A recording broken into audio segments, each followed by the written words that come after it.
Bien, pues muy buenas tardes. Vamos a empezar con este webinar que titulamos Cómo generar una estrategia para elegir profesión por parte de 11 Coach, donde pensamos que si hay algún interés en elegir la profesión y hemos intentado cosas desde los tests, desde consultar a las orientadoras vocacionales, orientadores vocacionales, a lo mejor hemos visto programas y aún sentimos que hay algo más, como que nos faltara hacer algo más. Seguramente podremos encontrar en el día de hoy, en estos 90 minutos, casi como el mismo tiempo que un partido de fútbol, pues la forma de cómo plantearnos una estrategia en donde podamos considerar todos los aspectos que involucran una decisión tan importante. Seas tú la persona que va a tomar esa decisión como estudiante, como joven, como hijo, o seas tú papá, mamá o tutor quien tiene el interés de que su hijo tome esta decisión.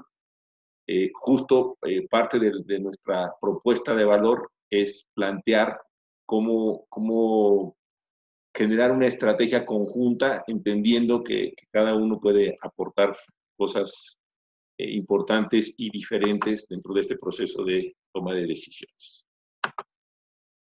Bien, pues bienvenidos. Vamos a entrar en materia. Primero que nada, pues queremos recalcar el objetivo de este webinar, en donde buscaremos que el participante conozca la importancia de construir una alianza entre padres e hijos, sea papá, sea mamá, sea tutor, sean una o más personas, y entre ese hijo o hija, para establecer una estrategia que permita al estudiante, con un acompañamiento de sus padres o tutores, hacer una elección de carrera profesional basados en un proceso de aprendizaje interno, que es ahí donde entra la aportación desde la perspectiva del coaching. ¿Qué esperamos que logres atendiendo este webinar? Primero que nada, pues buscar la forma de generar un diálogo amplio, constructivo, que suena muy como un cliché. Y en esta amplitud lo que buscamos es que se revisen diferentes aspectos y que en esta construcción haya esta co-creación en donde cada una de las partes pues aporte al planteamiento y a la ejecución de esta estrategia. Que promuevan acciones que permitan lograr en familia un proceso personalizado ad hoc para que esta toma de decisiones se pueda llevar a cabo y se pueda elegir la profesión de acuerdo pues a la circunstancia, a los intereses, a los valores de cada uno. Otro beneficio que tendrás con este webinar es reconocer la complejidad que un proceso como este requiere. Estamos hablando de involucrar actividades, de organizar una amplia cantidad de información, opciones de carreras disponibles, la viabilidad de estudiar esa carrera.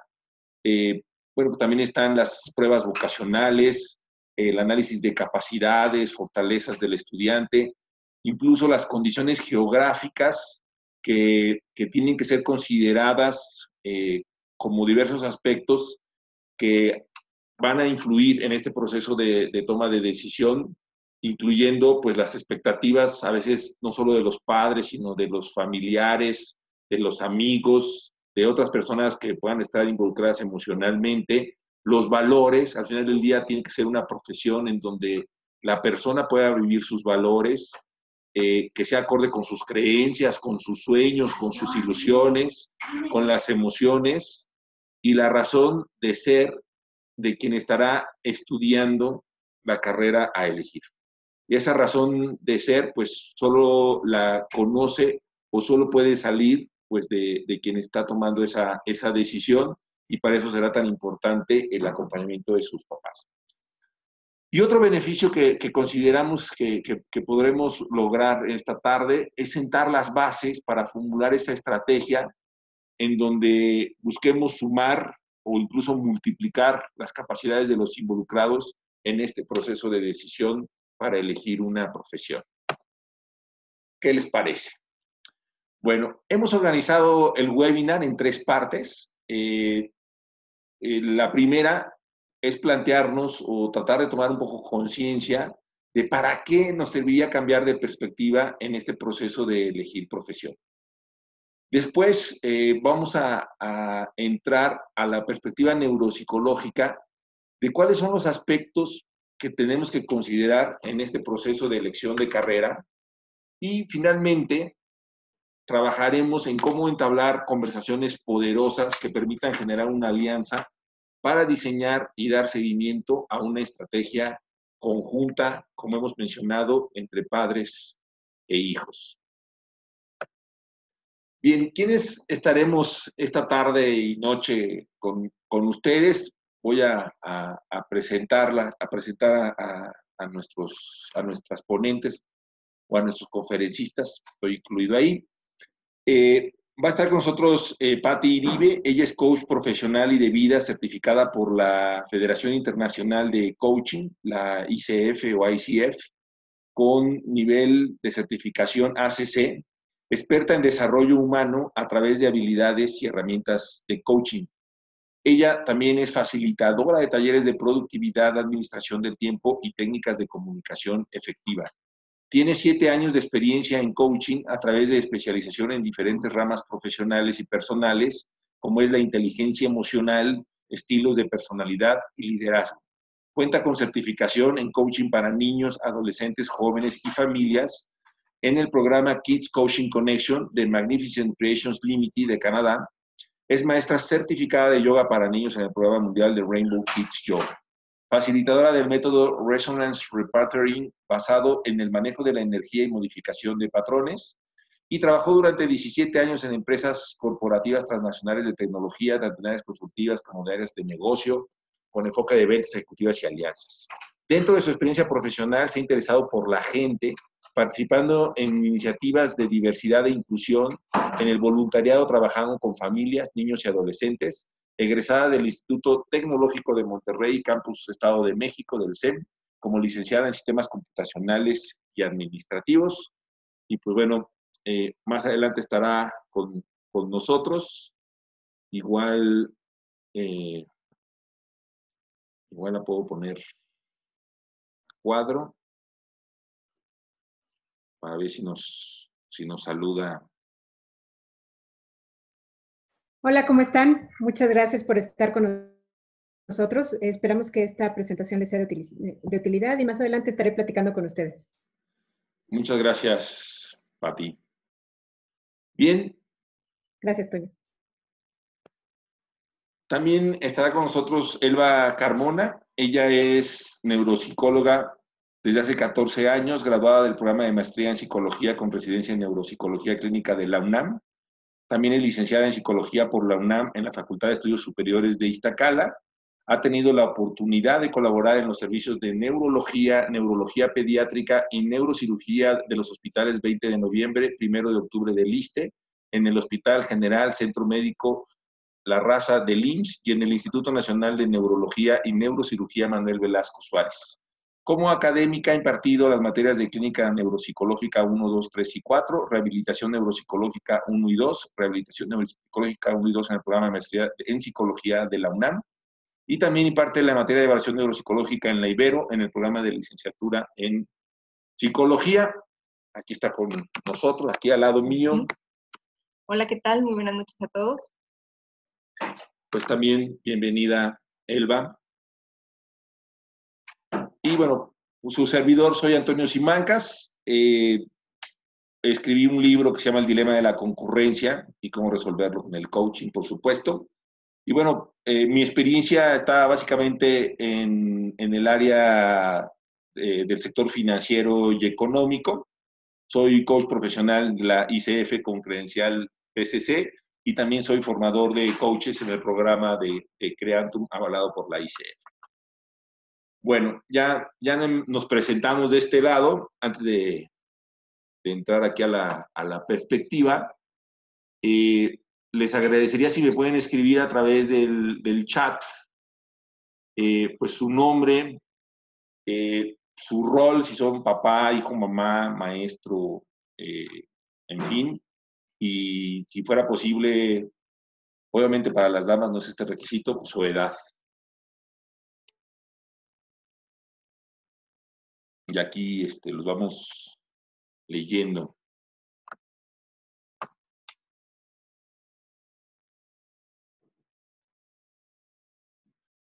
Alejandra, tengo 17. Bienvenida, Alejandra. Muchas gracias.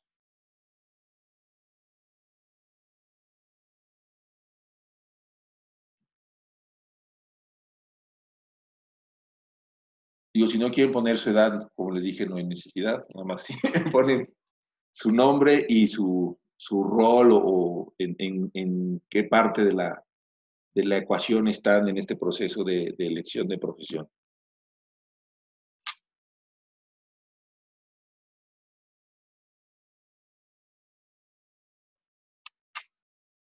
Ok, Miriam, soy mamá, muchas gracias. Dani, hija, 19, muchas gracias. Jesús, 16, hijo, muchísimas gracias.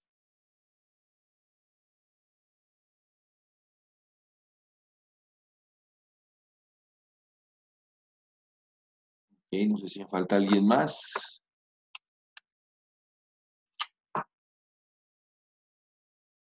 Bueno, pues vamos a continuar. Tania, tengo 45, mi pareja tiene un hijo de 18, ha elegido el estudio, pero le está costando mucho trabajo. Muchas gracias, Tania. Perfecto, pues vamos a continuar, vamos a empezar con este primer tema. Esta primera reflexión es, ¿para qué cambiar de perspectiva en el proceso de elegir profesión? Y bueno, aquí les traigo un par de datos que publicó el Excelsior, que también pusimos en el evento o en la convocatoria de evento en Facebook. Ahí lo pueden ver el link y leer con detalle estas publicaciones.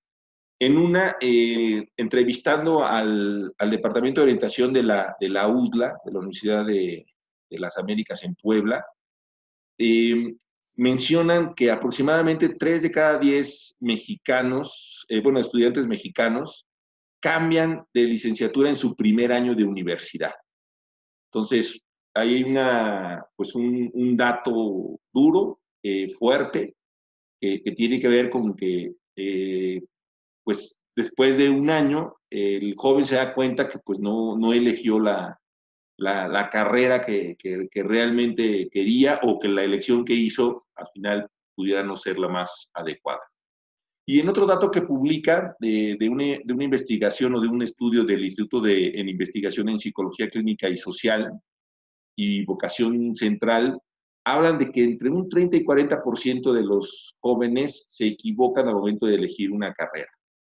Ahora, esto habla de quien reconoce que se equivocó, pero no habla de quien pues se sigue en esa carrera y cuando llega a trabajar, pues ahí enfrenta una serie de situaciones y lo que nos hemos encontrado ya en la vida laboral es que pues terminan ejerciendo una carrera distinta o una profesión distinta a la que estudiaron porque finalmente encuentran su vocación, ¿no? Entonces, ante este tema y a pesar de los grandes avances que ha habido en temas de orientación vocacional, con toda la información que tenemos en Internet, que se puede buscar, pareciera que hay mucha información, que hay tests vocacionales, que hay orientadores, que hay mucho, pero al final del día, pues persiste que tengamos dudas o que estemos cambiando de carrera o que no nos sintamos conformes con la carrera que hemos elegido.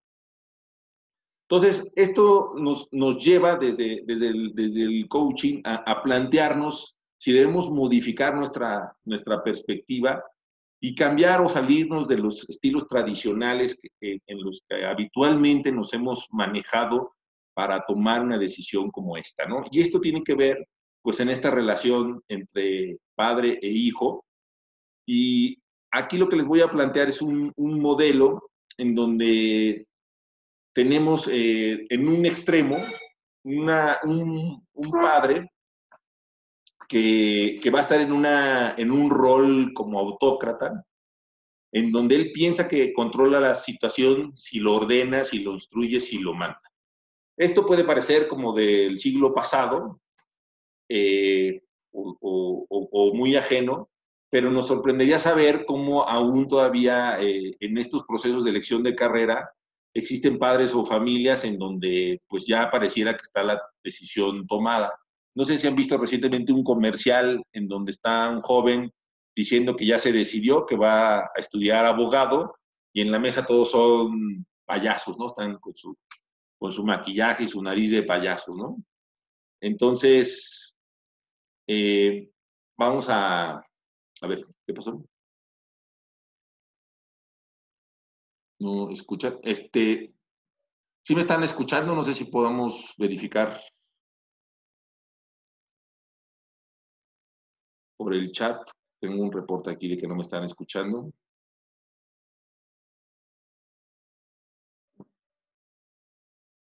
Sí se escucha, sí se escucha. Ok, es probable que entonces sea un problema de tu conexión particular de internet. Si la puedes revisar, muchas gracias. Bien, entonces les decía que en este extremo del modelo vamos a encontrar este estilo en donde pareciera que ya está todo decidido, ya viene como por un mandato. Digo, independientemente de las formas, en esta posición, pues el papá todo lo instruye, y en el otro extremo, pues el papá no deja completamente la decisión al hijo. Entonces vamos a revisar con un poquito de detalle. Esta presentación se la estaremos mandando por correo electrónico, no se preocupen, ya lo podrán revisar con un poquito de detalle. Y bueno, en este rol o en este estilo de papá manda, en donde el rol del papá es, o de la mamá o del tutor, es de autócrata, pues ordena, establece la opción o las pocas opciones, considera conocer lo suficiente a su hijo como para tomar la decisión, se siente en control de la situación, siente que pues ya se va a hacer lo que él dice, y bueno, esto pues implica asumir las consecuencias de esta decisión. Y por parte, o por la otra parte, me preguntan si podemos compartir la grabación. Sí, sí, sí, también la podemos compartir con todo gusto. De hecho, seguramente lo haremos a través de nuestras redes sociales. Su única opción del hijo pareciera ser obedecer, ¿no? Entonces, pues no le queda más que obedecer. No, ahí el riesgo es que no asuma la responsabilidad porque pues él no está tomando la decisión. Puede considerarse no apto para tomar la decisión y también puede generar una dependencia hacia el padre en la toma de decisiones. En un estilo del papá convence, ahí se mueve un poquito, pero de todas formas el papá cree que tiene la razón y entonces lo que está haciendo es tomar este rol de vendedor, de venderle una idea, de convencerlo. Y aquí pues puede ser que el hijo sea convencido o que termine cediendo aunque no esté del todo convencido. Y esto pues va a también generar una situación de no tener total responsabilidad en la situación, ¿no? Y bueno, también puede darle pesar al joven, pues oye, pues me dejé convencer, ¿no? Y no era realmente lo que yo quería, no sé ni cómo me mareó, y bueno, y entonces pues ya entra ahí en un conflicto que después pues se puede materializar en que al año quiera cambiar de carrera, ¿no? Y bueno, cierto nivel de convicción ayuda en la decisión, pero no necesariamente logra una motivación para el desempeño escolar del alumno. Luego, en una posición ya más hacia el otro extremo, pues el papá discute, hay una discusión. Esto puede ser bueno, pero se requieren ciertas habilidades para poder discutir, ya que a veces nos tomamos a personal, ¿no? Entonces, alguien cuando propone una idea, si esa idea es criticada, sienten que están criticando a la persona, ¿no? Y entonces eso puede pasar en la discusión, que a la hora de poner los argumentos, los contraargumentos o los señalamientos puedan herir susceptibilidades, ¿no? Aquí el rol del papá es como de un contendiente que llega a un debate o que se sube a un ring y el riesgo es que pues haya como un ganador y un vencedor, o unos ganadores y un vencido, o un ganador y unos vencidos, dependiendo de la situación, porque también, bueno, esto es un modelo de referencia, pues cuando participan papá y mamá, puede ser que papá tome un rol, mamá otro rol, o incluso vayan cambiando de roles según vaya siendo la necesidad, pero pues corremos estos riesgos, ¿no? Entonces, sí tiene sus cuestiones favorables. Aquí lo importante del lado del hijo, pues es que vaya tomando responsabilidad. Y en un estilo en donde el papá abdica, que sería un rol ausente, si bien a lo mejor el papá puede traer información, puede decirle, mira, pues estos son los recursos con los que cuento y te voy a apoyar, deja completamente la decisión al hijo, y puede ser que el hijo pues se sienta presionado o hasta estresado, y entonces pueda correr riesgos innecesarios o elegir de acuerdo a lo que esté de moda, o incluso pues suponer que es lo que hubiera decidido mi papá, ¿no? Entonces, en este estilo, si bien hay la posibilidad de que el joven tome toda responsabilidad, o si eres tú el joven, pues ya está en una situación parecida, en donde pues toda la responsabilidad es tuya, pues también va a haber temores, y aquí el riesgo es de que no haya un acompañamiento. Entonces, lo que proponemos desde la perspectiva del coaching es sumar lo mejor de estos estilos tradicionales, pero desde otro esquema, desde otra perspectiva, en donde podamos sacar provecho de tanto mantener cierto control, de entender cuál es el rol que podemos tener en este proceso como papás, como hijo, entender también cuál es nuestro rol, cuál es la responsabilidad, cuáles son los compromisos, qué va a significar para mí como joven el comprometerme con mis padres a estudiar una carrera, de tal manera que se pueda hacer un proceso de planeación de mediano y largo plazo, porque al final del día, pues estamos hablando de muchos años de estudio, más otros tantos años de ejercer una profesión, lo cual pues es una decisión de vida, una decisión muy importante. Sin embargo, esta decisión pues no es un proceso sencillo. Y para esto vamos a entrar ahora al segundo tema, que es la perspectiva neuropsicológica de los aspectos a considerar en la elección de carrera, y paso cámaras y micrófonos a nuestra neuropsicóloga. Bueno, pues hola, ¿qué tal? Bienvenidos a los que se acaban de conectar. Y pues efectivamente yo les voy a platicar de cuáles son los aspectos que hay que considerar en la elección de carrera desde esta perspectiva neuropsicológica. Aquí ahorita también, bueno, voy a aprovechar el espacio y el tiempo, ¿verdad? Para poderles platicar un poquito también de qué es la neuropsicología. Una ciencia se define tanto por su objeto de estudio como por su nivel de análisis. Entonces, el objeto de estudio de la neuropsicología es las relaciones que hay entre la organización cerebral y la conducta, entendiendo el comportamiento humano en su sentido más amplio, ¿no? Desde lo que son acciones, emociones, motivaciones, relaciones sociales, ¿no? Etcétera. Y el nivel de análisis que tenemos en neuropsicología es el individuo, la persona. Entonces, tenemos que tomar en cuenta su historia personal, su entorno social y cultural también. Entonces, desde esta perspectiva, pues la neuropsicología estudia la relación entre el cerebro y la conducta, pero también tomando en cuenta todo su entorno histórico y social y cultural, porque además esta relación cerebro-conducta está determinado también por estos aspectos. Nosotros en neuropsicología utilizamos pruebas neuropsicológicas para poder evaluar estas relaciones, y lo hacemos tanto en condiciones de desarrollo normal como en situaciones patológicas, y entonces tratamos de evaluar los diferentes procesos, como serían la atención, la memoria, el lenguaje, la motricidad, el cálculo, las funciones ejecutivas, que son las que ahorita nos vamos a enfocar un poquito más.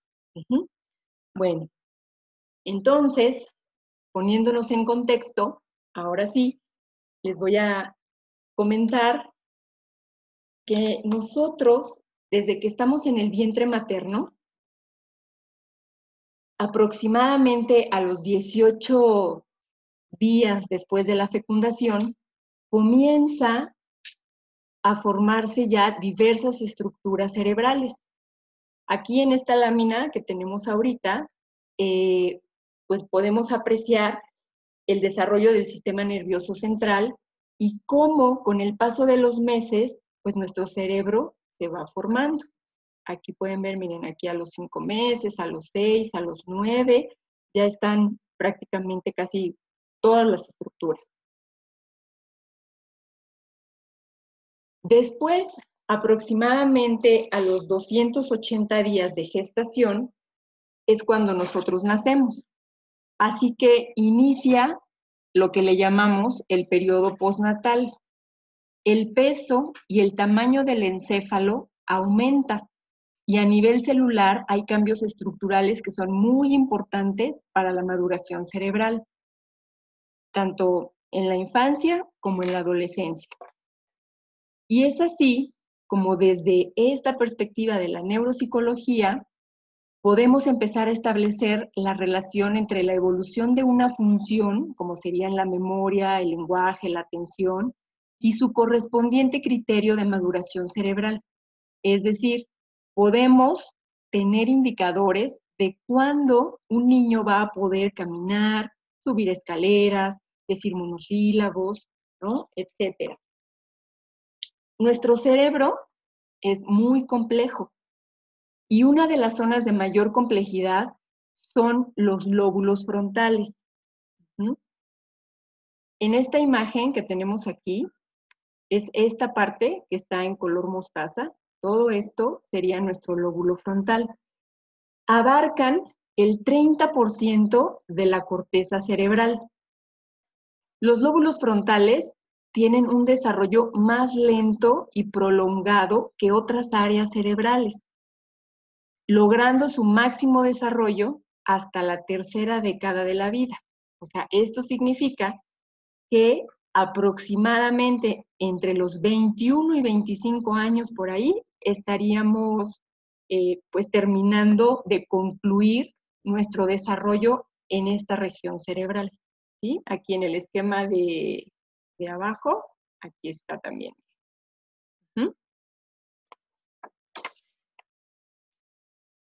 Los lóbulos frontales, en términos anatómicos y funcionales, para poderlos nosotros estudiar, pues se han dividido en 4 regiones. La corteza motora, que en este esquema que tenemos aquí, miren, ahorita se los... ¡Ay! El cursor acá está. Aquí tenemos lo que es la corteza motora, esta que sería el área premotora. Aquí puse otra imagen, que es otro corte para poder observar el cíngulo anterior, que es esta partecita que está aquí. Y finalmente el área prefrontal, que es esta que está acá.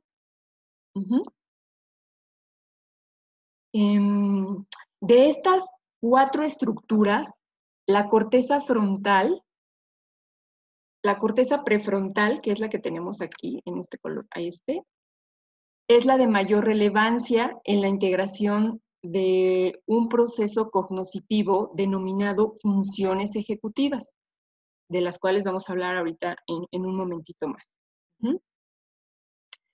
Entonces, volviendo a esta corteza prefrontal, que es la de mayor relevancia en la integración de las llamadas funciones ejecutivas, también para nosotros poderlas estudiar, a su vez se dividen en 3 regiones principales, que serían la corteza órbitofrontal. Entonces, miren, aquí en este esquema, aquí tendríamos otra vez todo el lóbulo frontal, y a su vez lo estaríamos dividiendo en la corteza prefrontal, y la corteza prefrontal la estaríamos dividiendo en 3 partes, que serían la corteza órbitofrontal, que es la que está aquí abajo, esta, la corteza prefrontal medial, que sería esta, y la corteza dorsolateral, que sería esta otra.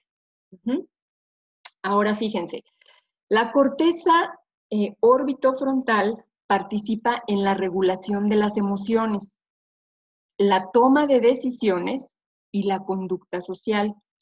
La corteza prefrontal medial, que es la que tenemos acá abajo, acá,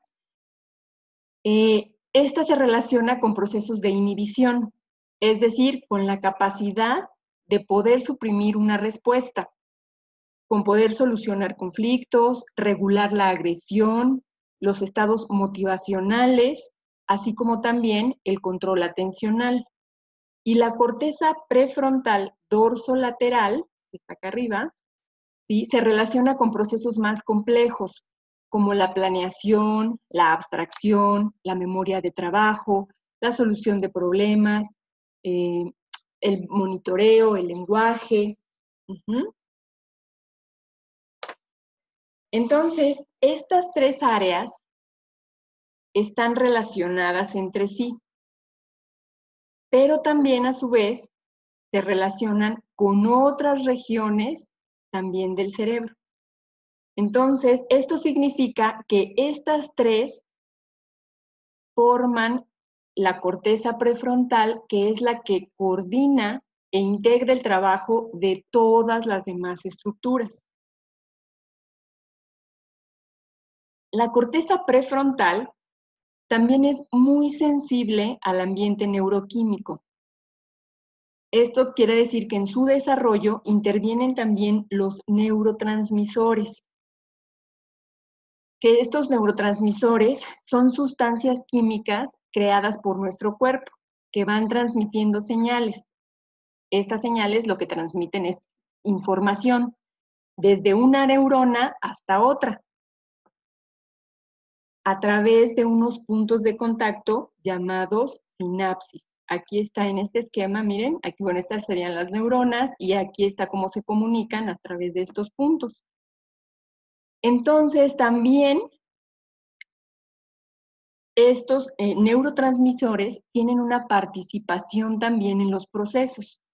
Por ejemplo, en el órbito frontal, el neurotransmisor está la serotonina y participa en la regulación de la conducta social, la agresividad, la inhibición y la motivación.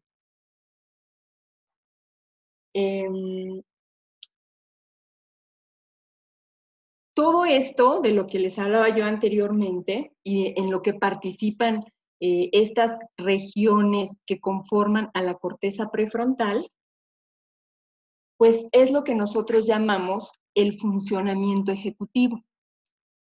Todavía, ¿no?, hay muchos autores que han estado estudiando este término y no hay un consenso, pero sí podemos decir que las funciones ejecutivas se refiere a un conjunto de capacidades que no solamente abarcan los procesos cognitivos, sino también las respuestas afectivas que permiten la actividad dirigida a la solución de problemas en situaciones nuevas y complejas. Todos estos procesos de los que hemos venido hablando, ¿no?, conforman pues los componentes de las funciones ejecutivas, que son los que tenemos aquí, que son la abstracción, el control atencional, la autorregulación, y la fluidez, la inhibición, la memoria de trabajo, la mentalización, la planeación, la toma de decisiones. Y todos estos componentes, pues bueno, finalmente se ven reflejados en nuestra vida diaria. Entonces, si nosotros tenemos un adecuado funcionamiento ejecutivo, podemos decir que también vamos a tener éxito en las actividades de la vida diaria, como serían el que nosotros podamos iniciar y terminar tareas, alcanzar objetivos, hacer planes alternativos, tomar decisiones, inhibir conductas inapropiadas, ¿no? Por ejemplo, como insultar a figuras de autoridad, maestros, nuestro jefe. Entonces, visto de esta manera, las funciones ejecutivas son como nuestro líder, O sea, son los que dirigen y organizan otros procesos también cognitivos para que nosotros podamos alcanzar este éxito en nuestras habilidades de la vida diaria. Ahora, ¿qué tiene que ver todo esto con la elección de carrera? Pues bueno, la elección de carrera es una situación muy, muy importante por resolver. ¿Nosotros qué tenemos que hacer? Pues hacer como una lista de pasos a seguir para que ustedes puedan ir descubriendo cuáles son sus habilidades, sus valores, sus intereses, sus aptitudes, y poder analizar y también que puedan comparar las ofertas educativas que hay, investigar diferentes opciones, que puedan evaluar costos, seleccionar de acuerdo a ventajas personales o desventajas que pudieran tener, considerar más de una carrera, pensar en un futuro, que puedan ustedes implementar un plan a seguir, ¿no? Hacer una reevaluación de eso que ya investigaron, organizaron, planearon, y entonces, ahora sí, puedan tomar ustedes una decisión que pueda ser tomada desde ustedes mismos de una manera libre, pero responsable, tomando en cuenta todas sus consecuencias y pues pudiendo permitir el acompañamiento de sus padres. Así que, como ven, pues nuestros adolescentes o nuestros hijos que tenemos también ahorita, pues están en este rango de edad de los menos de 25 años, y esta estructura, pues el lóbulo frontal aún está en desarrollo. Así que cuando nosotros vamos a elegir carrera y consideramos esta lista que tenemos aquí, pues sí necesitan, ¿no?, que puedan ser acompañados y que nosotros a su vez también podamos entender que hay algo en ellos de mucho peso, ¿no?, como es esta estructura que aún está en desarrollo y que pues nos ayuda también a nosotros a poder entender su conducta. Entonces, pues bueno, por todo lo anterior, en este proceso de decisión para elegir una carrera o una profesión desde esta perspectiva neuropsicológica, pues están implicadas la integración de estas funciones ejecutivas relacionadas con los lóbulos frontales, que son esta última región del cerebro en desarrollarse. Así que la propuesta de que los jóvenes sean acompañados por sus padres o tutores en este proceso de elección de carrera, pues sí resulta muy importante y pertinente para poder seguir una estrategia que permita reducir la incertidumbre, así como los impactos de la decisión que se tomen. Y, pues bueno, la toma de decisiones, pues forma parte de nuestro diario vivir. Así que en nuestra vida en general, pues siempre tenemos que tomar decisiones que van a marcar nuestro futuro, nuestros éxitos o nuestros fracasos en una idea o en un proyecto, como puede ser en este caso, pues la elección de carrera. Así que hay que tomar en cuenta que nuestras decisiones pues involucran una serie de factores que tenemos que considerar. Son tanto factores humanos, financieros, que finalmente pueden ser la fuente principal de un futuro exitoso, pero también necesitamos abstraer información, generar alternativas, organizar, planear, llevar a cabo eso que hemos planeado, hacer una elección basándonos en los riesgos y beneficios, poder anticipar situaciones, identificar qué es lo que verdaderamente nos está motivando para poder hacer esta elección. Entonces, también necesitamos, al tomar estas decisiones, no apresurarnos, no dejarnos presionar por el momento o las circunstancias y también no evitar la participación del otro, en este caso, pues nuestros padres, nuestros maestros, siendo muy, muy importante consultar también otros puntos de vista y entre otras situaciones de las cuales pues no medimos el impacto en nuestras vidas y que pueden ser tanto negativos como positivos. Así que tomar decisiones pues requiere de un procesamiento emocional adecuado que marque las opciones y que permita pues disminuir la incertidumbre también. Así que pues en nuestra experiencia, pues hemos visto que las competencias que se practican en el coaching profesional, pues permiten lograr procesos de acompañamiento en distintos ámbitos de las personas, como es la parte laboral, deportiva, de salud, y en este caso, como parte de un proceso de elección de carrera, pues el coaching es también un acompañamiento que va a permitirles el conocimiento de ustedes mismos, de poder romper con sus falsas creencias, de generar alternativas, de valorar las consecuencias y el éxito de la decisión y sobre todo, pues que puedan ustedes pasar a la acción. Pues bueno, de mi parte esto es todo. Y finalmente nada más también quiero compartirles que nos hemos encontrado en muchas ocasiones de niños que, por ejemplo, durante su etapa escolar nunca fueron buenos estudiantes, ¿no? Eran niños de 7, de 8, a veces ahí medio pasando. Y cuando llegan a la universidad y eligen la carrera que los ha motivado desde el fondo de su ser a estudiarla y que han tomado en cuenta muchos aspectos importantes de los que ya hemos hablado, se convierten en los mejores estudiantes, ¿no? Entonces, esto significa que para hacer una buena elección, entonces, es muy importante también que tomen en cuenta qué los está motivando a poder elegir lo que están eligiendo. Pues bueno, pues muchísimas gracias y aquí continuamos. Bien, vamos ahora a pasar las cámaras y micrófonos a Patti para continuar con este interesante webinar. Ok. Estoy tratando el control para que puedas compartir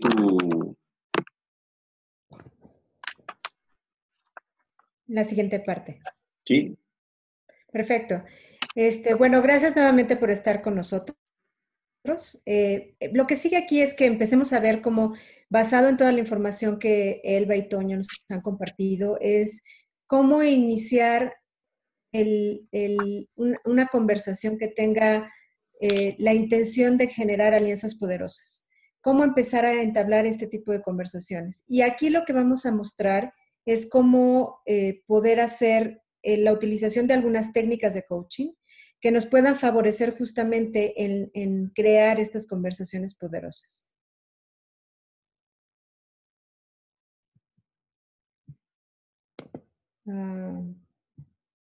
Creo que no puedo mover la página.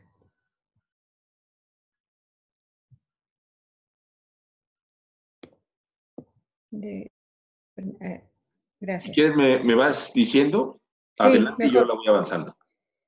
Bueno, primero vamos a entrar por una parte básica, es ¿cuáles son los elementos en una comunicación? Pues los elementos en una comunicación son, como algunos de ustedes ya sabrán, una parte emisora, una parte receptora, mensaje en sí, que es lo que estamos tratando de comunicar, cuál es la respuesta de ese mensaje y qué canal se está utilizando para transmitir ese mensaje.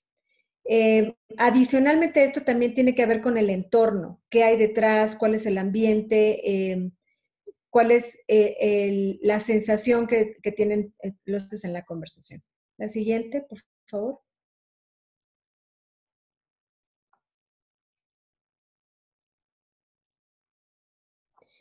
¿Qué es una conversación? Bueno, una conversación es un diálogo entre dos o más personas. Y en esta conversación la idea es que se participe de manera alternada. Si en una conversación solamente una de las partes está hablando, no estamos hablando de una conversación, estamos hablando de un monólogo. Y en esta participación tiene que haber como un ritmo, en donde fluya de un lado hacia el otro de manera alternada y cada parte puede expresar sus ideas. Pero también en una conversación hay la participación de un lenguaje verbal y de un lenguaje no verbal. Y los dos componentes son importantes. Y una premisa básica en una conversación, no hay manera de no comunicar. si no se comunica a través de lo verbal, se comunica a través del lenguaje no verbal, a través de las posturas, de las señales, de la vista. Con todo esto también existe comunicación y con esto podemos empezar una conversación. La siguiente, por favor. Ahora, en una conversación, no sé si sabían, pero este dato es muy importante porque generalmente pensamos que lo importante en la conversación es lo que decimos, pero lo que decimos basado en nuestro lenguaje verbal, y no siempre es así. La participación verbal en una conversación es solo el 7%. El resto es no verbal, y de los cuales la parte no verbal que incluye a la voz, que tiene que ver con tu tono, tu volumen, el acentuar palabras, solamente afecta al 38%. Y la parte no verbal corporal es el 55%. Por eso es que les decía anteriormente que no hay manera de no comunicar, porque dependiendo de cómo pongo contacto visual, nuestra postura, nuestros gestos, nuestra posición frente al otro en la conversación, es que también estamos comunicando. Entonces, todo esto es importante porque vamos a tener que estar muy conscientes tanto de la parte de nuestra entonación y de nuestras palabras para poder entablar esta conversación que queremos generar a través de una alianza. Otra parte importante es que cuando estamos hablando y utilizamos las palabras, lo que genera credibilidad es qué palabras utilizamos, pero esta credibilidad solamente se genera en un 15%. El resto de la credibilidad le corresponde a la parte no verbal. Entonces, si yo digo estoy muy contenta, pero mis gestos o mi postura no demuestra que estoy contenta, se pierde la credibilidad. Y la credibilidad se da básicamente en la coherencia de estos dos componentes, de la parte verbal y de la no verbal. Y cuando hay una congruencia o una coherencia entre estas dos, se genera nuestro interlocutor va a creer en nosotros y va a poder confiar en nosotros. La siguiente, por favor. Ahora, he estado diciendo que la parte más importante, digamos, es la parte no verbal. Sin embargo, las palabras importan. Y hay unos estudios que se han realizado a través del tiempo y con una muestra muy grande de personas, en donde las personas promedio utilizan 16,000 palabras al día. Con esto estamos diciendo que es muy importante también la parte verbal. Y a pesar de utilizar tantas palabras, desafortunadamente se ha comprobado que solo 9 de 10 conversaciones están siendo afectadas por la forma en que se utilizan las palabras y la parte no verbal y no llegan a un punto. Es decir, no logran el éxito en la conversación. Están emitiendo palabras, pero no se concreta un punto y no se logra una conversación exitosa. La siguiente, por favor. De aquí es la importancia de poder tener utilizar las técnicas que nos van a permitir mejorar estas conversaciones. Y para eso tenemos en la parte receptora el entender cuáles son los posibles niveles de escucha. Analizamos que hay 3 niveles de escucha. El nivel 1, que es el nivel común, es cuando estamos escuchando a otra persona, pero estamos centrados en nosotros mismos. Es decir, en lugar de poner real atención en lo que sucediendo en la comunicación, estamos en nuestros pensamientos y en nuestra postura. Y entonces no estamos participando realmente en una conversación. El siguiente es una escucha enfocada. Y es cuando entonces ya queremos participar o tenemos una intención de participar en la conversación y lo que hacemos es que nos centramos en la persona. Empezamos a tratar de salirnos de nuestras ideas y de nuestras posturas, de nuestro pensamiento y entonces tratamos de escuchar realmente lo que está diciendo la otra persona para entender lo que está tratando de comunicarnos. Pero el mejor nivel de estos es el nivel 3, que es la escucha activa. Y esto tiene que ver con un enfoque que capta todo. No solamente estoy tratando de escuchar claramente las palabras del otro, liberándome de mis posturas, creencias o pensamientos, sino que además estoy tratando de interpretar cuál es su postura, qué congruencia hay entre lo que dice con las palabras y lo que dice sus gestos y y su posición corporal, pero también lo que hay en el entorno. Porque muchas veces lo que pasa en el entorno nos da señales de lo que realmente queremos comunicar. Entonces, por eso se habla de un enfoque sutil. Esto, para poder llevarlo a cabo, se requiere de práctica. Sin embargo, en el momento que nos salimos de la escucha interna y nos enfocamos en el otro, empezamos a practicar un poco el nivel 3. Y eso quiere decir que estamos realmente enfocados en la intención de entender el mensaje y de poder participar activamente con una postura más empática. La siguiente, por favor. Y bueno, ¿cuáles son las barreras en una conversación? Pues primero es tener un filtro que nos permite escuchar solamente lo que nos interesa. La otra persona nos está tratando de comunicar cuáles son sus intereses, pero yo quiero que su interés esté enfocado en una línea y esto va más por el lado de los tutores o padres. Vamos a suponer que uno de los padres quiere que su hijo estudie Derecho y el hijo le está diciendo que tiene cierto interés por las artes. En el momento que él dice que le interesa el contacto con la gente, eso es lo que escucha un tutor y entonces lo enfoca y lo direccionando hacia su propio interés. Esto es lo que queremos evitar. Esto genera una barrera porque no permite que escuchemos realmente lo que el otro nos quiere transmitir. También el simular una actitud de escucha, en donde realmente tenemos la postura de escucha, pero seguimos en nuestros pensamientos. Otra de las barreras es todo lo que tiene que ver con la cuestión física, cuando estamos cansados, cuando hay ruido en el lugar, cuando el lugar no se presta para tener una conversación y cuando el clima no nos permite poder enfocarnos en lo que el otro nos está diciendo. También la excitación emocional, es decir, cuando alguien dice algo que nos hace sentirnos atacados o aludidos y entonces nos ponemos a la defensiva y no escuchamos realmente al otro. Cuando interrumpimos, esta es una parte clave porque, como bien mencionábamos anteriormente, tanto en la parte de los jóvenes que no tienen desarrollada la parte prefrontal, pudieran estar actuando de manera interrumpida, pero también los padres que muchas veces creemos tener la razón o que creemos saber más que los jóvenes y entonces interrumpimos y no dejamos que el otro exprese sus ideas o sus emociones. El poner etiquetas, el decir esto está mal, esto está bien, el creer que alguna decisión por algunos otros ejemplos o modelos no tienen validez para uno mismo. El dar consejos anticipados, el no permitir que el otro exprese todos sus puntos de vista y nosotros estemos dando consejos anticipados, lo único que hace es que la persona que estaba comunicando deje de comunicar, pierde el interés en terminar la idea que quiere emitir.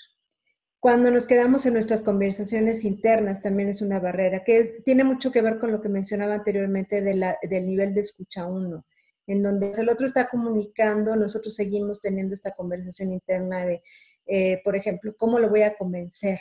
¿Cómo le voy a aportar la siguiente idea?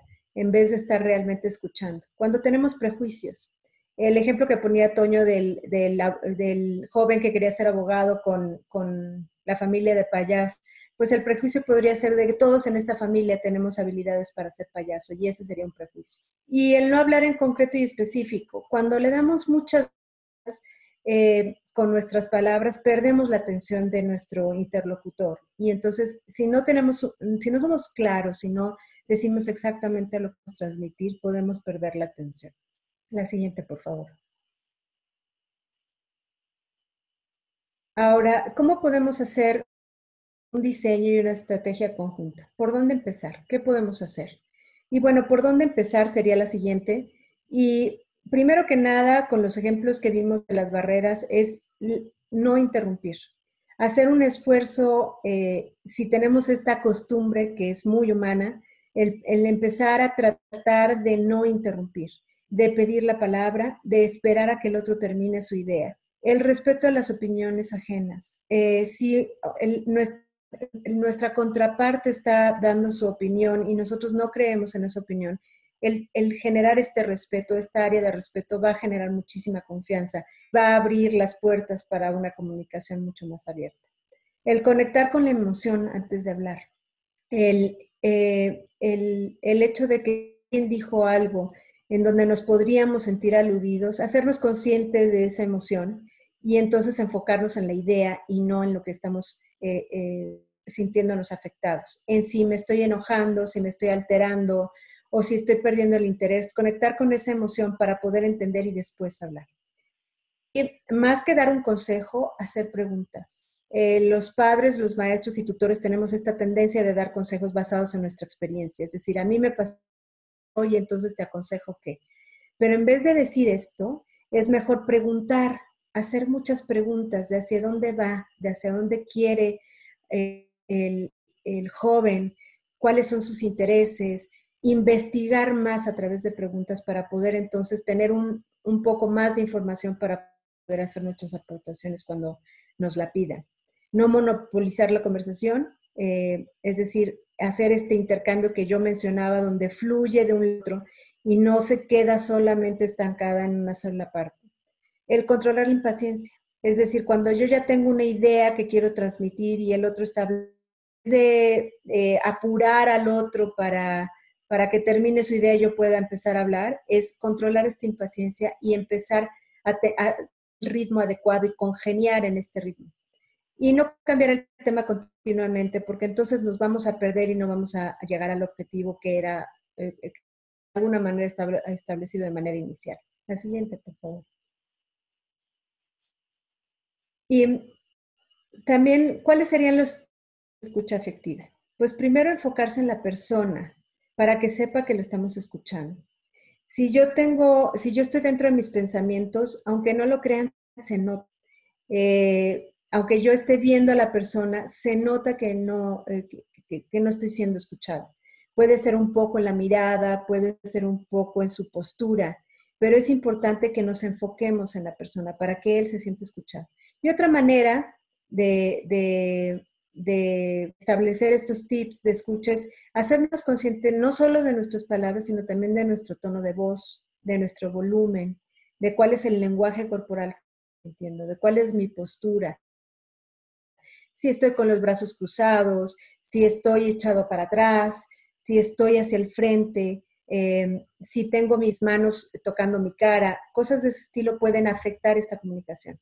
Y acordarnos siempre de no interrumpir, de dejar que el otro transmita su idea. Preguntar si hay algo que no estamos entendiendo. Se vale preguntar. Es mejor preguntar para tener clara la idea y para no estar confusos en si entendí bien o entendí mal, porque esto puede generar conflicto o puede romper por completo la comunicación. Y una manera de demostrar que estamos escuchando, repetir un poco lo que se ha dicho. Si el otro me está diciendo que quiere estudiar Derecho y me dice que la razón para estudiar Derecho es porque le gusta estar con la gente, repetir justamente eso. Me has dicho que te gusta estar con la gente. Y entonces, con esa intención, el otro ya sabe escuchando, ya sabe que estamos utilizando sus mismas palabras porque estamos atentos a lo que nos está diciendo. Y una cosa que es muy difícil para todos los humanos, pero que es muy importante en la escucha efectiva, es respetar los momentos de silencio. Y respetar los momentos de silencio es cuando alguien está hablando, hace una pausa, no brincar inmediatamente a hablar y aportar algo, sino que dar un espacio de este silencio para que ambos tengan tiempo para pensar y para reflexionar. ¿Qué pasa cuando hacemos una pregunta y el otro brinca rápidamente para dar la respuesta? Si no le damos tiempo a que haya este espacio de silencio de reflexión, la respuesta no va a ser del todo consciente.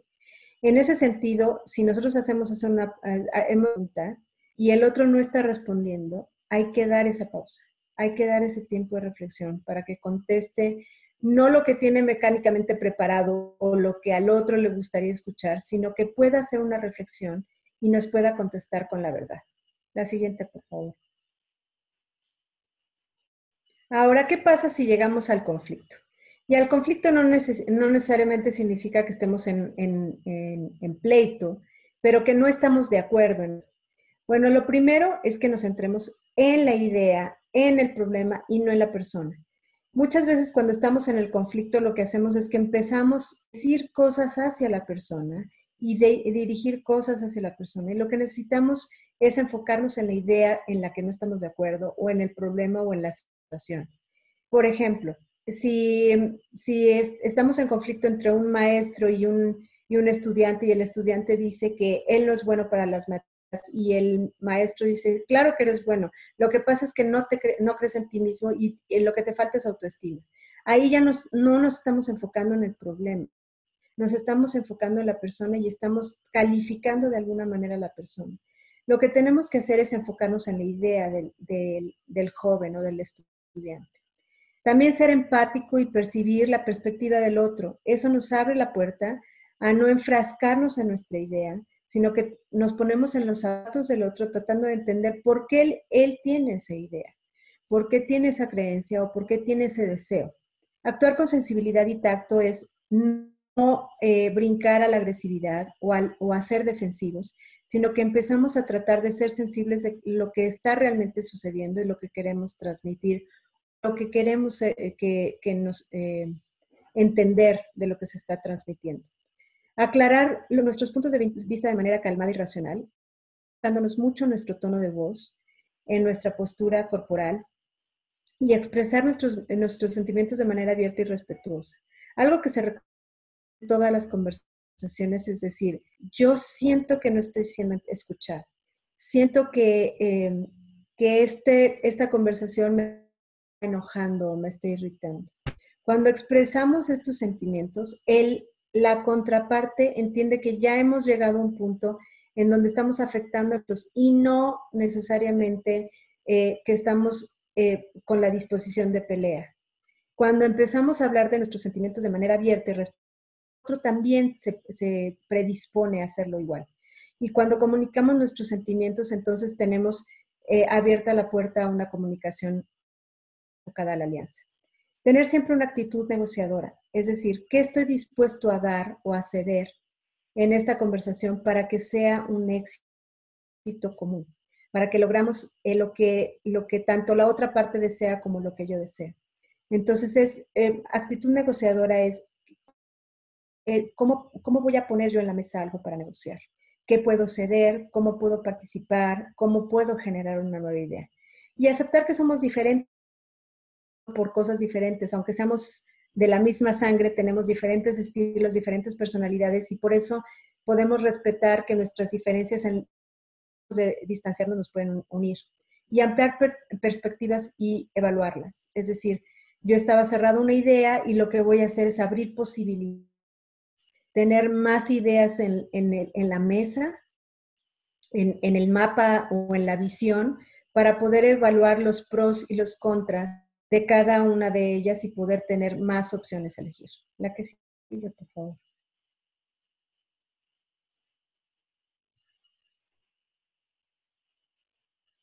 Ahora, hay una regla que seguramente han escuchado de esta. Una regla de oro es trata al otro como te gustaría que te tratara. Ha surgido una nueva que se llama la regla platino y es trata al otro como el otro quiere ser tratado. Hay por ahí difundido un mensaje en todas las redes sociales que dice, ¿cómo te gustaría? Sobre todo este es un mensaje para los adultos, para padres, tutores, maestros, es ¿qué consejo le podrías dar a tu yo joven? Si estuvieras en los zapatos de este joven que te está viendo, ¿qué quisieras haber escuchado cuando eras joven? Pero una vez que haces esta reflexión, también piensa que es tú y tu yo joven. Ahora tendrías que pensar cómo tu joven o el estudiante que se está acercando a ti, de a su personalidad, a su comportamiento, a lo que tú ves en él, le gustaría ser tratado, le gustaría escuchar de ti. Y esta es todavía más difícil, no solamente implica lo que uno sabe de uno mismo y lo que le gustaría recibir, sino implica conocer al otro, abrirse a sus ideas, emociones, a sus sentimientos y poder tratarlo como a él le gustaría y como a él de alguna manera está solicitando. La siguiente. Ahora, lo que tenemos que hacer es escuchar para conectar y para poder hacerlo necesitamos hacer preguntas abiertas. Cuando yo pregunto, ¿te sientes bien? La respuesta puede ser un sí o puede ser un no. Estamos abriendo la conversación. Estamos haciendo una pregunta cerrada que puede quedarse en el sí, no. Y lo que necesitamos es hacer preguntas abiertas para poder explorar, para poder tener más información. Y entonces es, ¿cómo te fue el día de hoy? ¿Cómo te sientes hoy? ¿Qué es lo que hoy? ¿Qué es lo que estás en este momento percibiendo de esta decisión que tienes que tomar? ¿Qué te gustaría hacer? Y si se fijan, todas esas preguntas lo que abre es el poder entablar una conversación mucho más amplia que nos permita conocer más a detalle lo que se quiere decidir. La otra cosa importante es hablar en primera persona. Y primera persona significa yo pienso, yo creo, yo decido, hago, yo haría, en vez de deberíamos hacer lo que todos hacen. En México se hace y hablar en tercera persona, hablar en tercera persona como de ellos, nosotros, no está siendo claro para el interlocutor. Y tenemos que tomar responsabilidad. No es todo el mundo cree que, es yo creo que. Y con eso también el otro hacerse responsable de sus propias palabras y de lo que desea en la conversación. Otra de las recomendaciones es cambiar el pero por y. Vamos a suponer que el joven dice, quiero ser pintor. Y yo como padre le veo pocas posibilidades y le digo, pero ¿de qué vas a vivir? Y en lugar de cambiar el pero, yo digo, ¿quieres ser pintor? ¿Y qué más te gustaría hacer? ¿Y qué es lo que quieres lograr con ser pintor? Y ahí lo que se establece es eliminar de manera automática lo que podría ser un obstáculo en la conversación. Es sumar. El y suma, el pero detiene.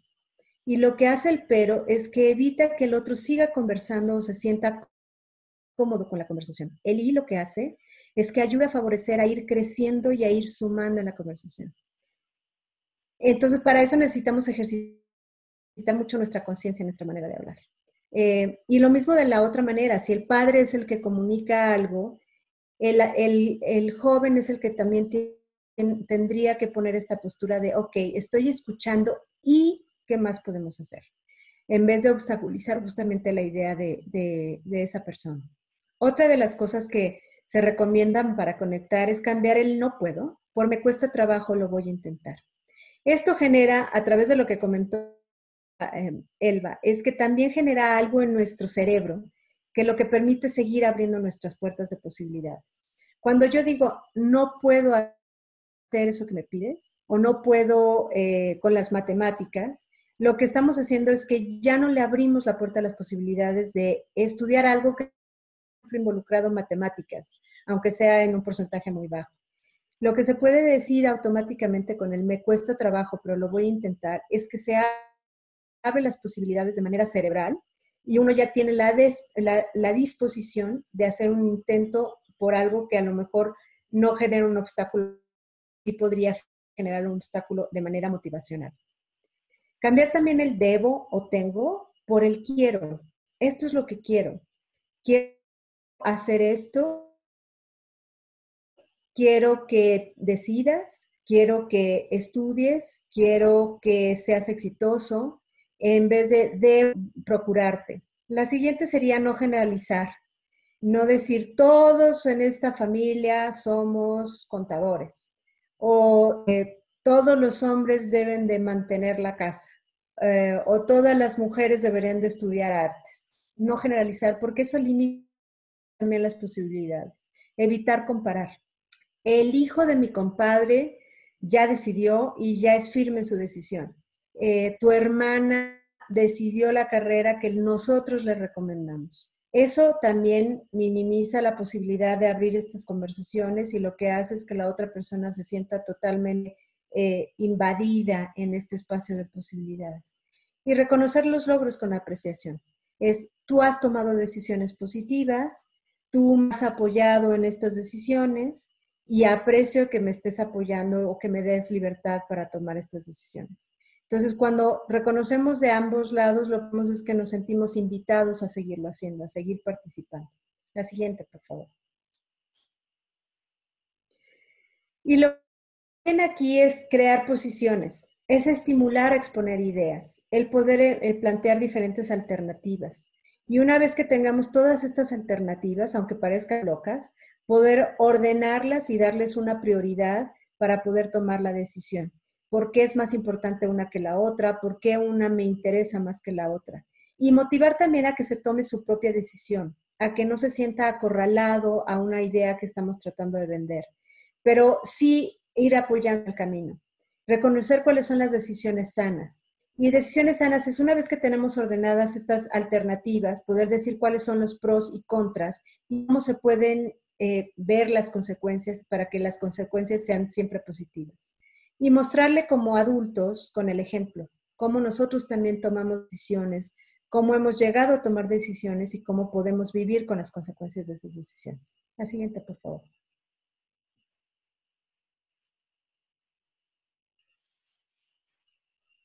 Y aquí voy a entrar a un tema que está tomando mucho auge. Me imagino que muchos de ustedes han oído hablar de inteligencia emocional.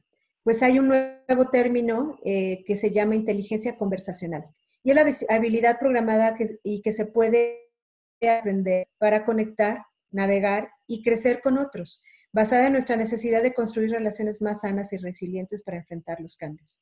Y la idea aquí, la palabra clave, viene a ser en crecer a través de co-crear. Y ahorita lo vamos a ver en la siguiente lámina. Cómo es que hay diferentes niveles en las conversaciones. Esto es diferente a los niveles de escucha. Y la idea a través de la inteligencia conversacional es cambiar de mi postura del yo a nuestra postura de nosotros. Es decir, vamos a conversar, aunque somos dos partes, la idea es que ambos queremos un mismo éxito. Y entonces ya no estoy buscando mi éxito de lograr imponer mi idea, sino que estoy enfocada a que ambos consigamos que esta decisión nos lleve al éxito. Entonces, el primer nivel es transaccional. Es un intercambio de información en donde alguien pregunta y alguien dice. El siguiente nivel es el nivel posicional. Es en donde yo quiero venderte la idea. Voy a indagar, pero luego voy a abogar por mi idea y voy a persuadirte. Y el último nivel es el transformacional, en donde yo voy a compartir para poder descubrir, para poder co-crear. Con la información que comparto, voy a tratar de invitarte a aportar para que juntos, al estar compartiendo, podamos descubrir nuevos caminos y nuevas posiciones o nuevas alternativas. La siguiente, vamos a hablar un poco de cuáles son las cosas que limitan justamente esta manera de influir o de poder participar. La siguiente, por favor. Y lo que puede ser un error en reducir esta influencia es, por ejemplo, ignorar las perspectivas del otro. ¿Qué es lo que el otro está poniendo en la mesa? El síndrome de decir o de yo te digo lo que tienes que hacer o de vender mi idea. La adicción de estar en lo correcto, tanto del estudiante como de los padres o tutores. En los oyentes desconectados, cuando estamos hablando y esa idea no la quiero escuchar y entonces hago como que estoy haciendo caso, pero en realidad estoy dando el avión. Y permitir que las emociones que se están planteando dentro de la conversación afecten lo que se escucha y entonces bloqueamos la conversación. Y lo que podemos hacer está en la siguiente lámina. Por favor, la siguiente. Y es algunas de las prácticas que pueden dar el beneficio de una conversación sana es estar abierto a ser influenciados. Es decir, que el otro me puede convencer con una idea y con un argumento que tiene sentido. Escuchar para conectar. Es decir, yo estoy escuchando no para responderte, sino para entenderte y poderte aportar. Hacer preguntas que no tienen respuestas. Y esta es una de las partes que a mí me gusta más, porque muchas veces pregunto, imagínate que tienes la posibilidad de pedir a Santa Claus lo que tú desees, así sea lo más loco, llegar a la luna. Y cuando son estas preguntas en donde no se tiene respuesta, lo que se genera se está invitando a la creatividad, a pensar en posibilidades que no estaban en la mesa, que parecen muy locas, pero que pueden generar una posibilidad o una alternativa de tomar una decisión, una carrera, una profesión que no se había puesto en la mesa. Entonces, hay que hacer estas preguntas que no hay respuesta y que a lo mejor nadie responde mientras estamos en la conversación, pero que nos invitan a la reflexión. Y que una vez que nos invitan a la reflexión y a la creatividad, cuando volvernos a juntarnos, ya tenemos nuevas ideas, nuevas posibilidades. Y como decía Elba en una de las partes de su conversación, es ver varias alternativas de profesiones. ¿Qué carrera puedo estudiar? ¿Cuáles son mis hobbies? ¿Cuáles son mis gustos? ¿Cuáles son mis habilidades? Y entonces a lo mejor pienso en una carrera de acuerdo a mis habilidades y talentos, pero también pienso en otra de acuerdo a mis gustos y mis hobbies. Y entonces ya tengo varias alternativas de profesión que podría estar explorando. Y lo importante es la confianza, el que yo pueda hablar abiertamente creando estas ideas locas o creativas, para poder generar confianza en que el otro también está escuchándome con la idea de que tengamos un éxito ambas partes. Y sostener la agilidad de la conversación es hacer un reenfoque, es decir, yo sé que toda mi vida que iba a ser una buena arquitecta, y porque soy buena dibujando, pero resulta ser que cuando reenfoco me doy cuenta que me gusta más la pintura y entonces me enfoco más a las artes que a la arquitectura. O hacer un reencuadre de cuáles son, desde otro punto de vista, algo que se veía como negativo, transformarlo en algo positivo. Y redirigir. Redirigir significa, yo había visto todo el tiempo sobre una línea, pero voy a cambiar de dirección y veo que esa nueva dirección me lleva a una nueva posibilidad que puede tener éxito. La siguiente, por favor. Con todo esto, lo que queremos es también motivarlos a descubrir más acerca de ustedes mismos, tanto los que están apoyando en la toma de decisiones de una carrera o profesión, como ustedes jóvenes que están parados en este punto de su vida en decidir qué es lo que quieren estudiar. Y entonces la pregunta es, ¿qué sabes de ti? ¿Y qué sabes de ti? Tiene que ver con algunas de estas tendencias de pruebas que nos dan mayor conocimiento de nosotros mismos. Everything Disc es una teoría que se ha creado para conocer más acerca de nuestros comportamientos. ¿Qué comportamientos tengo en términos generales? ¿Cómo me comporto en la vida? Porque basado en esto, que DISC se enfoca en 4 comportamientos principales, aunque todos tenemos de todo, tenemos una tendencia hacia uno enfocado. Y eso también nos da unas pistas en relación a nuestros talentos y nuestros gustos. Nuestro comportamiento nos puede orientar hacia saber qué es lo que puede funcionar para mí en la toma de decisiones en una profesión. Los 5 lenguajes del amor es una teoría desarrollada por el Dr. Gary Chapman, en donde habla que aunque todos tenemos diferentes maneras de expresar nuestro afecto, también tenemos maneras específicas de cómo recibirlo, cómo sentirnos apreciados. Y aunque hablo de amor y afecto, en realidad tiene que ver también con conocernos a nosotros mismos, porque de esta manera puedo saber cuál es mi mayor interés. Por ejemplo, una persona que tiene un lenguaje del amor que tiene que ver con contacto físico, necesita desarrollarse o se siente más pleno cuando está con gente, cuando tiene una profesión que le permite estar en contacto con gente. Y sin embargo, podría ser otra persona que quiere que su lenguaje del amor es calidad de tiempo. Y en esto significa que a lo mejor una profesión en donde pueda estar más enfocado en su estudio y tener calidad en el tiempo que dedica con los demás, eso le puede dar mayor satisfacción que estar rodeado de muchas personas. Hay otra tendencia que se llama las 4 tendencias de nuestra manera de reaccionar y de cómo respondemos a las expectativas. Si conocemos cuál es nuestra tendencia primaria, podemos saber si somos de las personas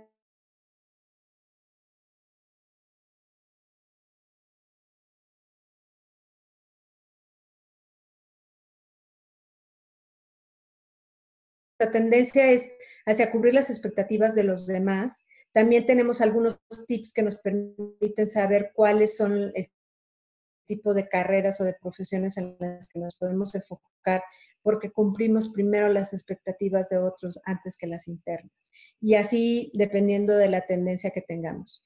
Enneagrama es otro test de personalidad en donde nos da mayor conocimiento de nosotros mismos, cómo nos comportamos, hacia qué comportamientos nos vamos como a desinflar en esta motivación y hacia qué comportamientos nos vamos a crecer en esta motivación. Y cuando nos se llama porque 9, diagrama que está basado en 9 habilidades. Y dependiendo de la posibilidad que seamos nosotros a poder descubrir cuál es nuestra preferencia en términos profesionales también. Y Myers-Briggs, que es, lo parte todavía más en 16 personalidades, y él se enfoca más en decirnos, de acuerdo a nuestra personalidad y a nuestras características, gustos y preferencias, qué tendencia tenemos hacia algunas profesiones. Ahora, ¿qué pasa si yo respondo todos estos tests y muchos más que existen en el mercado? Si yo consigo contestar estos, me voy a confundir. No, en realidad son capas.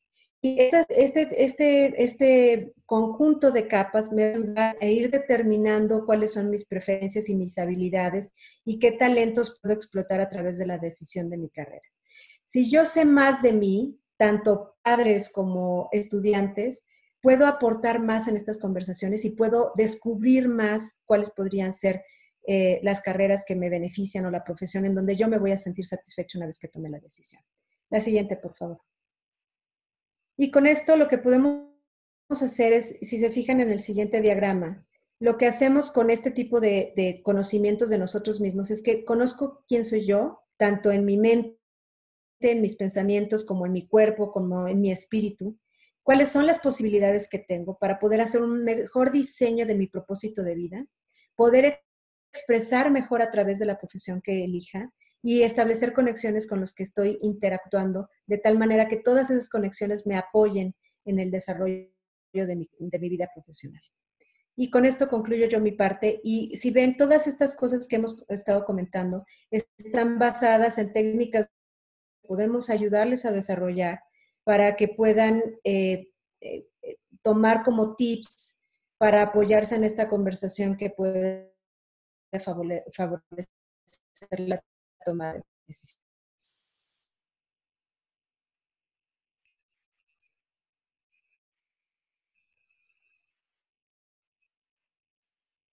Y en este momento, bueno, sería pasarle la palabra a Toño, en donde vamos a estar abiertas tanto Elba, Toño y yo para hacerles la pregunta ¿qué han aprendido a través de lo que hemos visto con ustedes?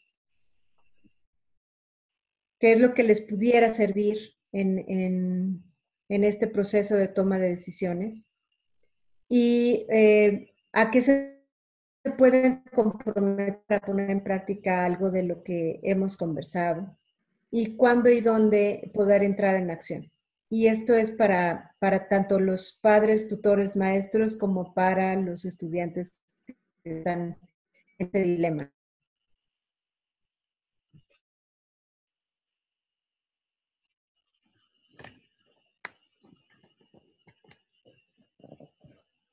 Si tienen alguna pregunta, si quieren compartir. De lo que les podemos comentar es que yo los invito a buscar algunos de estos test. De cualquier manera, nosotros también los podemos apoyar con algunos de estos para conocerse. Y a través de técnicas de coaching podríamos estar favoreciendo en estas conversaciones.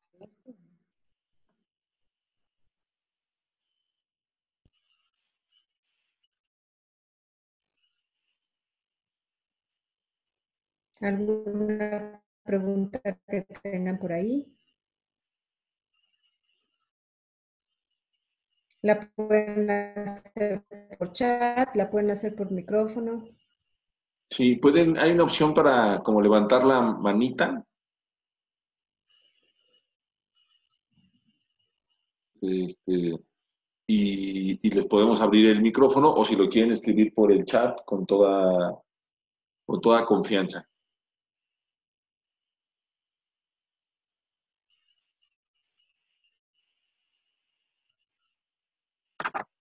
Bueno, y mientras, porque ya estamos cerca del tiempo,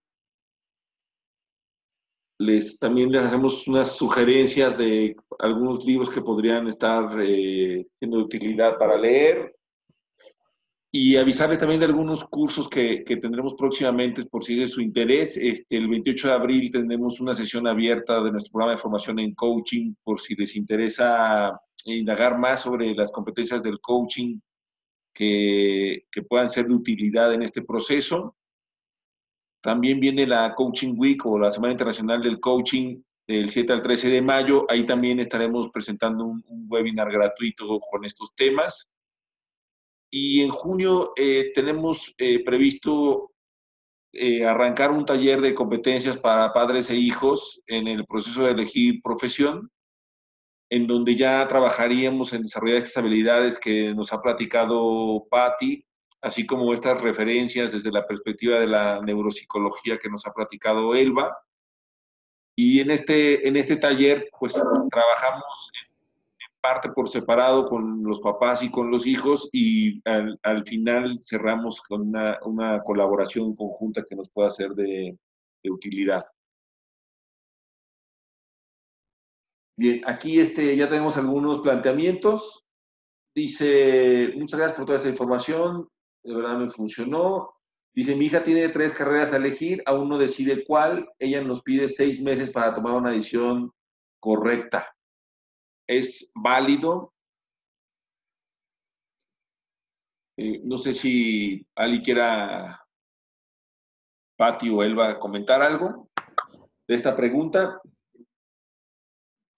Yo mi primer reflexión en este sentido es, yo creo que si hay un trabajo que hacer en términos de comunicación, de entendimiento, de investigación, de todo esto que me platicaba un poco Elba, más lo que nos ha comentado Patti que podemos ir construyendo, pues probablemente podría ser válido, ¿no? Aquí, pues lo importante yo creo que es sentarse a una muy buena conversación entre padres e hijo, o en tu caso de tu hija, que les permita realmente analizar, hacer un plan, una estrategia, los pasos a seguir, y si dentro de esta planificación pues implica tomarse cierto tiempo, pues bueno, pues hacer las valoraciones necesarias de costo-beneficio, y que es importante, pues sí, que haya este acompañamiento de tu parte como mamá, considerando lo que hemos platicado un poco, platicaba Elba, de que al final del día, pues todavía hay un proceso de maduración pendiente para integrar todas estas funciones ejecutivas que, si bien a lo mejor tu hija por separado las ejecuta muy bien, este proceso de integración para que pueda manejarlas pues todas a la vez, porque al final del día es un proceso complejo de decisión, pues podría ser el tema. No sé si quieren comentar algo. Pues bueno, yo nada más comentarles que es válido siempre y cuando se esté trabajando en el tema, ¿sí? Que haya investigación, que haya abstracción de la información, que recupere de esas 3 carreras, que pueda ir, ¿no?, a las universidades a checar sus costos-beneficios de cada una de ellas, que pueda revisar cuál es la motivación para cada una de ellas, aunque sean carreras no específicas, si son similares o a lo mejor son aparentemente parecieran ser distintas entre sí, ¿no? Y sí tendrían como que llegar a un buen acuerdo de, además de eso, ¿qué más va a pasar en esos 6 meses? Sí, yo estoy totalmente de acuerdo con lo que acaban de decir. Una cosa importante es cuáles son las acciones y las responsabilidades que se van a tomar durante ese tiempo. Porque creo saber por qué el tiempo muchas veces tiene que ver con los semestres de cómo se estudian las carreras, pero y entiendo el compartir cuál es la razón de ese tiempo, qué se pretende hacer en ese tiempo, cuáles son las acciones y las responsabilidades que se van a tomar en ese periodo para poder llegar a una conclusión. Y fuertemente es que haya acompañamiento. Si ya hay de alguna manera elegidas o 3 candidatas, digamos, de carreras, es todo lo que dijo él de cuáles son las motivaciones, son los gustos, etcétera, que los padres, en este caso tú como mamá, también puedas investigar acerca de eso para que puedas aportar información que le ayude a tomar las decisiones. Como habíamos comentado, no queremos que se venda una idea, pero sí que tenga más elementos y poder entender y hacer este flujo de información de ida y vuelta en donde se quiere co-crear. Y para co-crear necesitas participar tú también como mamá, en la conversación, y para participar necesitas tener también información. Entonces, la responsabilidad recargaría más en la hija, porque ella es la que va a tomar la decisión y necesita estar consciente de que va a vivir con las consecuencias de eso. Tu participación sería también de mantenerte informada y conectada con ella. Y tener siempre en mente que lo que se quiere es el bien de esta buena de carrera. Entonces, me parece muy válido tomarse el tiempo para la maduración, como comenta Elba, pero también para la acción, para hacer algo en ese tiempo.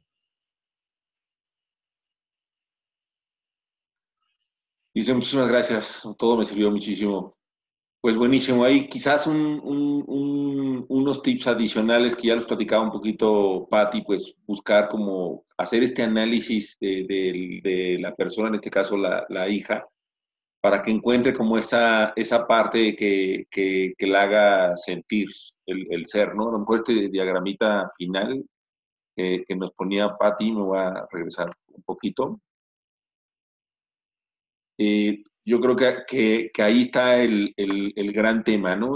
Cómo integrar todo esto desde la persona para que desde ahí pues, se pueda tomar la decisión.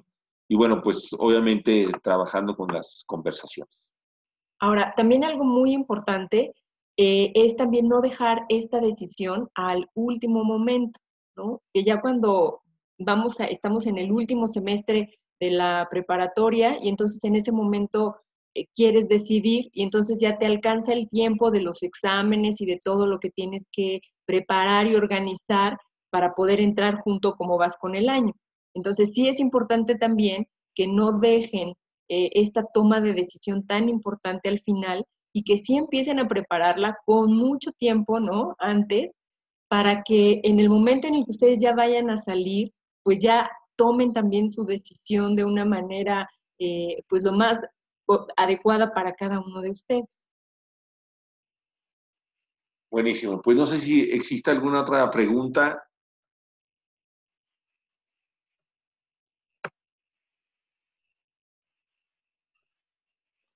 Bueno, pues les agradecemos muchísimo a todos su participación.